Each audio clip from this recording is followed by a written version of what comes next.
Welcome to video lecture number 5 on the presidency, recorded on a snowy day. I hope everybody is well, and let's get started. We want to get back to our study of the presidency, and today in this lecture we're going to ask a very basic question, and that is, do presidents have a legislative role? Do they shape policies that become law? So the goal of this video lecture will be to analyze the presidency and his or her role in domestic policymaking. So let me underscore and reemphasize domestic policymaking. We remember that the Constitution divides power among the branches of the national government. That is, separation of powers, checks and balances always present in our minds, and that the job of passing laws, or statutes as they're sometimes called, belongs to Congress according to Article 1 of the Constitution, and that the President is charged with faithfully executing those laws according to Article 2 of the Constitution. So it would seem that the Constitution is clear, but we also remember that the Founding Fathers, despite their abilities to write clear, concise text, to reason very carefully, really left a lot of play, that is, areas that were gray, not well defined in the Constitution. And that's what makes, I think, the study of the presidency so interesting, because in particular, starting in the 20th century with President Theodore Roosevelt, we see the tendency of presidents to become, what I said in class, uppity, that is, upping the powers of the presidency, though nothing exists in Article 2 of the Constitution that would confer those powers on presidents. So we're going to start with the answer to our question, and the answer is simply yes, a very loud and emphatic yes. Presidents do have a legislative role, and they do shape policies and influence policies that become law. The ability or success of a president really comes down to how many policy ideas or goals they get transformed into laws while they are in office. So this is a very big and important area. Successful presidents get a lot of their goals and ideas passed into law, and they remain, as it were, on the books in effect. Presidents that are not successful do not get laws passed, and presidents then sometimes resort to executive orders, which are fine, but limited in scope, limited in duration, that is time. So really effective presidents are able to persuade Congress to work with them, get laws passed that remain on the books. And really we have to understand, I think next to foreign relations, this is really a president's biggest challenge. So domestic policy making and getting ideas transformed into law, president's biggest challenge. And though presidents serve a 4-year term, they really don't have much time. So time is a big factor. They have a limited amount of time to get their policy goals and agenda enacted into law. And the pressures are therefore great, overwhelming at times. You can see, and I've said this before, presidents often come into office without much gray hair and several years into their first term, and if re-elected to a second term, you can see that they begin to gray really rapidly, which suggests just an awful lot of stress and pressure. So you might want to think about that before you decide to run for the office of president. Woohoo! All right, I hope you guys are still with me. Yes? Are you still there? Anybody? Anybody? Okay, talking to myself again, just to see if you're actually still there. So we're going to look at the following areas in this video lecture: the president as national leader, the president as chief executive, and lastly, the president as chief legislator. So your goal will be to understand those 3 areas, those 3 topics, and take good notes, and also ask questions that you can bring to class. It's a great way to start class without me having to ask questions and stand up in front of the class and nobody is saying a word. So I'm going to flip to the next question. By the way, you see President Kennedy there delivering a State of the Union address. He was one of the very effective communicators among 20th century presidents who was able to articulate, that is, put together and communicate clear ideas about what he wanted to do for the country while he was president. One of those ideas famously was putting a man on the moon. Remember, he comes into office in 1961. And he says by the end of the decade, that is by 1970, he wanted to have a man on the moon. Though Kennedy was assassinated in 1963, his vision, his goal did come to pass. And we do have a man on the moon in July of 1969. So moving on to our first area. Whoops, Mr. King, you got to go forward here. We're going to look at presidents and the idea of making laws. That is, presidents involved in the lawmaking process, and really looking at presidents as the national leaders. Wait a minute. No, I'm sorry. We're going to skip over that. Okay, Mr. King is getting organized here. Here we go. So we're going to look at the president as the national leader involved in making laws at this point. And a president's most important, and I think I need to flip to this screen. Yes, this is the one that we need to do.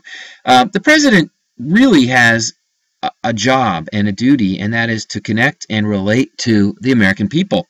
In fact, a president's most important relations are with the American people who voted him into office via the Electoral College. Remember, we don't have direct elections of presidents. Presidents often will have approval ratings that are gathered by the national media and by polling organizations that have become very popular and dominated really national politics since the 1930s. And so presidents will have approval numbers. High approval numbers give a president a lot of confidence. They give a president momentum. High approval numbers give presidents influence with Congress, and that's very good because a president who has high approval numbers can use that to govern effectively, and that's really the idea here, governing effectively. And we're talking about the president, again, as a national leader and being involved in the lawmaking or legislative process.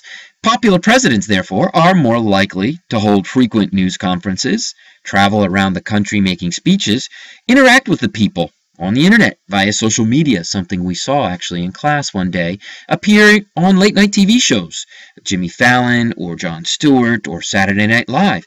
That is, they attempt to reach out to the people, use their personal charm and appeal to connect with the people.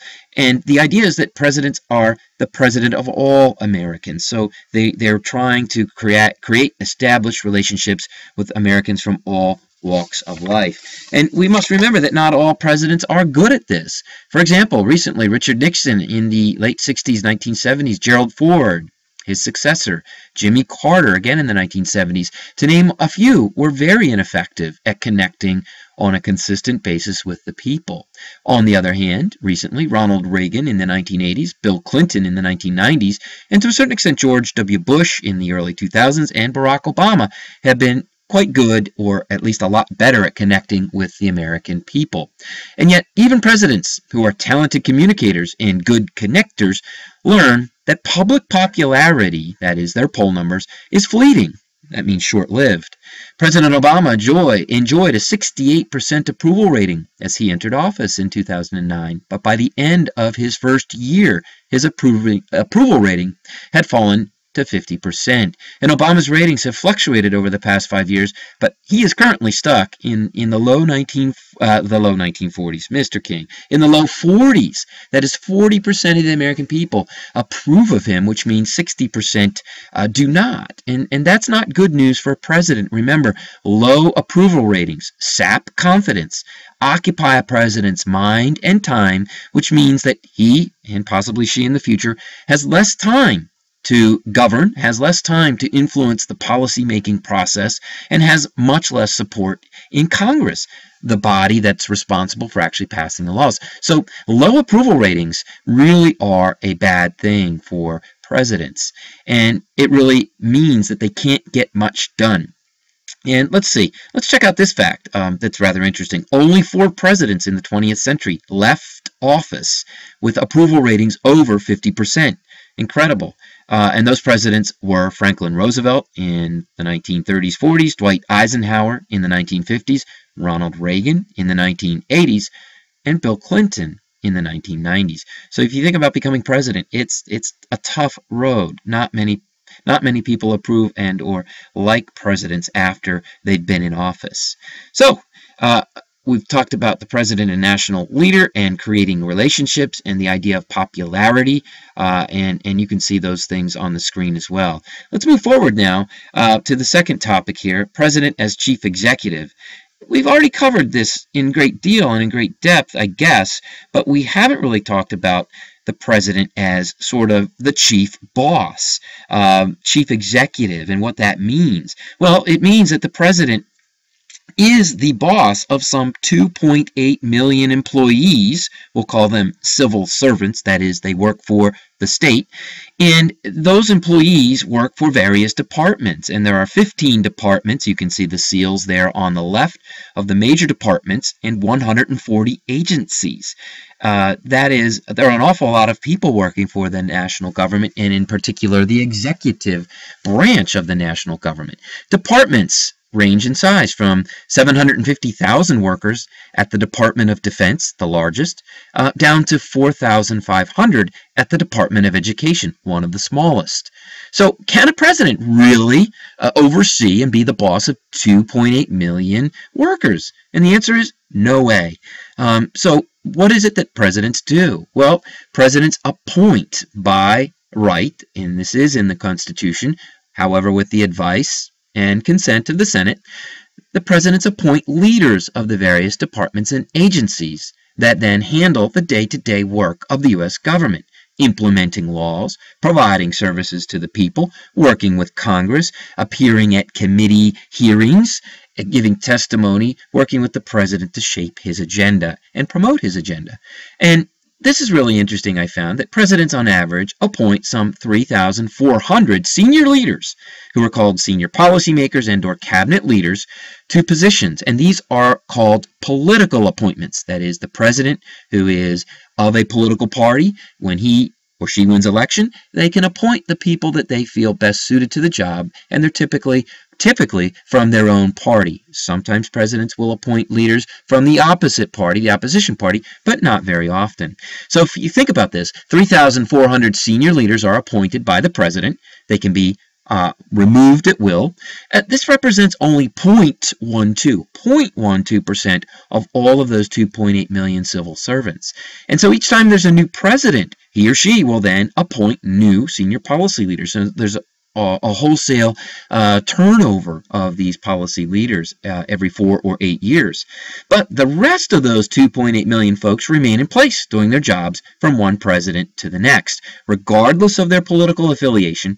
And these workers are protected by a merit-based civil service system that really came into being in 1883 with the passage of the Pendleton Act. And this protected government workers from being removed for political reasons, and also it protected people, incompetent people, from being appointed because they happened to be friendly with the president. So the government tries to hire the best and the brightest, and the Pendleton Act in 1883 created that merit-based system that we seem to care an awful lot about. And so this ensures that the work of the government will continue no matter who is president, which is pretty cool if you think about it. All right, let's move on to the last topic. Whoops, that gets a little close. President as chief legislator. And in the time left, let's take a look. The president does play an active role in legislating. You see here President Obama in the Oval Office at his desk signing a bill into law. So we know that presidents sign bills that come from Congress, or they can veto them. But what else do presidents do in terms of legislating? Well, up until 1921, presidents really didn't play a large role. In fact, up until 1921, the various departments and or agencies working for the president in the executive branch submitted their budget requests and or legislative requests to Congress directly without the president's involvement. But in 1921, the Bureau of the Budget was created, and this gave the president the tools to exercise better or even total control over budgeting and policy development. And remember, money is key to everything, because these departments need to have money provided or appropriated by Congress so that they can work. Without money, they shut down. The president is also able to say, look, I need this money for a department to carry out certain tasks that I feel are important. Therefore, the policy aspect gets attached to the money aspect. And each year, the president submits to Congress an annual budget, which creates a big stir. Lately, we saw last year, there was a government shutdown, largely over the budget, right? So these budget presentations used to be a sleepy affair where nobody really paid a lot of attention except insiders in Washington and political junkies. Now they seem to capture the attention of the entire nation. So the president also delivers his policy goals each year at the State of the Union address, which we just recently watched. So that's all we have time for today. Please write down any questions, and we'll get back to you in video lecture number 6. Thank you.